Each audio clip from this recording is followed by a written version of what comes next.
I think, just to clarify, I think the consensus is that we're in agreement that the governing body will be the council. It will take a supermajority to pass anything to go to above the cap.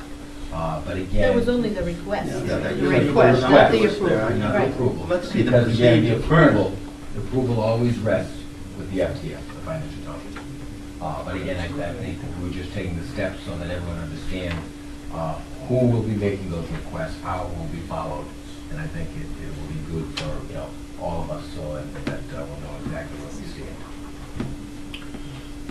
Just to clarify that, could I get a motion then to table the draft legislation that's before you? So it's not. So moved.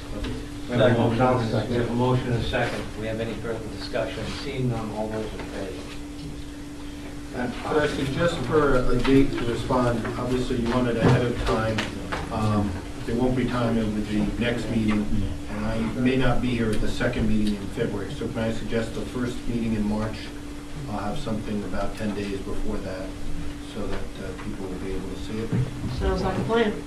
It can't be any later than that because we don't know what the financial situation, the budget committee coming back to us and whatever, when they see all the final numbers and they work with whatever that issue might be. We need to have a procedure in place. And currently we're telling you that the procedure in place would be, should you say that there was a need to exceed the cap, then this body would take a vote to make that request to the state. And that vote would have to pass by that 4/5 majority stated in the legislation. Think of it as a work in progress. You just answered my question. Okay. I had two. One was, would it be a policy or an ordinance? And I sense from Jay that's to be determined. I don't think there, I think it makes no matter. I think the ordinance may be the best way to do it because it kind of codifies it for future councils. If we do it as a policy, another council could come in and make a determination that there was, I mean, they could change an ordinance too. Yeah. They could change an ordinance, but the ordinance kind of makes it a permanent, part of the permanent record, and that ordinance stands until somebody goes through public hearing wise and so forth, and it's a change in ordinance. So that would keep it so that everyone would get an opportunity to speak on that issue, should someone wish to change that, or should some clarification. And the problem with this is, if anybody who was at the presentation on the 508, it was an either or. If you had the council was the governing body passing the budget, the 4/5 majority was necessary, or if you had a financial town meeting, the vote of the financial town meeting. I think there was one word in there that confused it, and it said also. What the also refers to. We can clarify that locally. Yeah. No, I think, clarify. just to supplement that, I'm going to make this available. But one of the handouts, when Piverweed convened a huge conference for all the town leaders, Steckman was there, Sally Black was there, Joanna Ruder was there. They passed out how is this act interpreted. And I have a copy of this, and I would be glad to show it to any TCC member that is here. But it says that to exceed the cap, a 4/5 vote of the full membership of the municipal governing body, or where financial town meetings are held, a majority vote of the electors. And this was early on. It was, the panel consisted of the Auditor General, Almonte, Piverweed, Peter Schaefer, etc. This is what we were told. And that's available to anybody who wishes it. So I don't want to prolong it, but I just so everybody understands the difficulties we're working with here.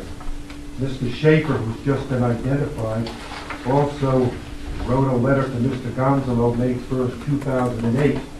And I think this tells us what the problem is.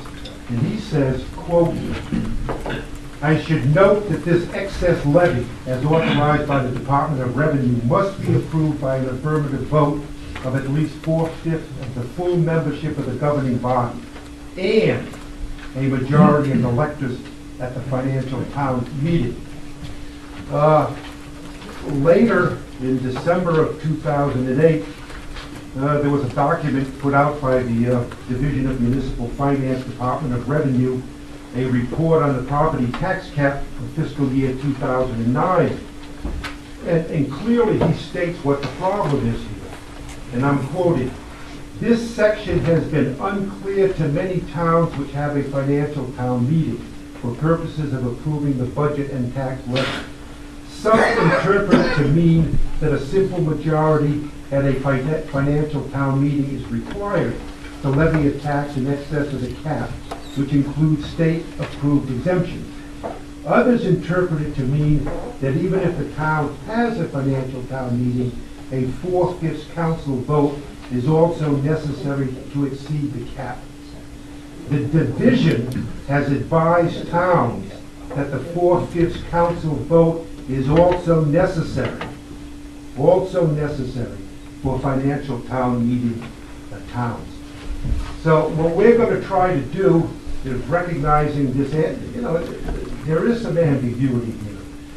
What we're going to try to do, because we obviously can't supersede a state statute with a policy statement or an ordinance, but we are going to try to draft an ordinance, put an ordinance or a policy statement together that is consistent with the statute and at least makes sure that everybody who's a taxpayer has a good idea as to just how it's going to work, what the process is. And I'm going to make a motion that in view of the press release that TCC and the president got out, that we release and unseal the executive session minutes relating to any settlement discussions of the Coulter case. I think that may put some of these allegations to rest.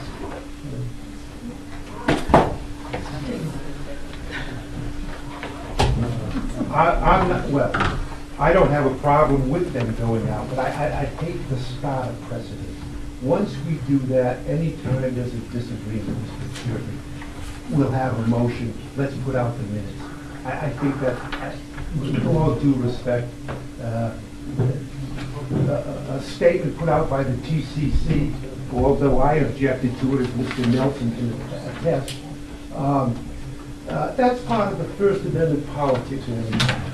And we have to expect that. I don't, there's a reason why these minutes are sealed.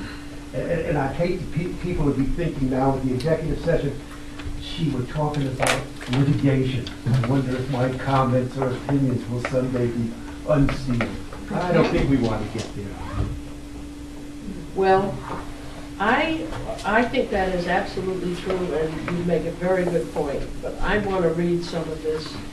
It says, "This discussion tonight is a brazen attempt to change Rhode Island law and to make it easier to raise property tax increases in a state already burdened by some of the blah, blah, blah. Brazen attempt as we attempt to settle this matter that is admittedly unclear seems to me unfortunate and deserves a response. So maybe we have responded enough. But I take what you said, Mr. Lambert. I think that is good policy. But I think people need to be a little more careful with their facts. I'm going to second the motion. Well, we have a motion and a second to release the executive session minutes of the Coulter discussions or resolution to the lawsuit. Further discussion? Seeing none, all those in favor? Opposed? The motion fails 3-3. Yeah, motion fails. fails.